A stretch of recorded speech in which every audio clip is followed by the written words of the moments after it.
So, tell me a little bit about how you've used Immanuel journaling in your marriage.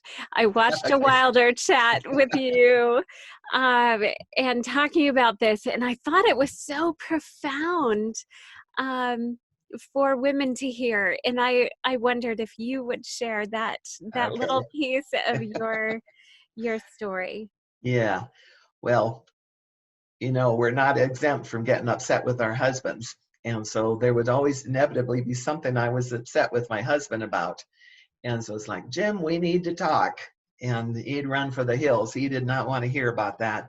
And he'd find every excuse as to why we couldn't find the time to talk about it and all that. So, anyhow, when we learned the manual journaling, instead of going to him to get my peace, I would talk to God about this. And I would, and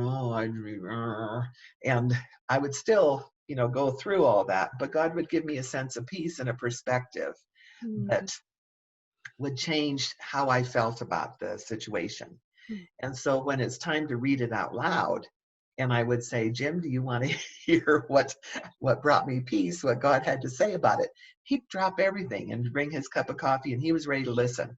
So he'd still hear what I'd been upset about, but I was at a place of peace, and I was looking to God for bringing me peace rather than him trying to make me feel better and resolve it. And that just never works.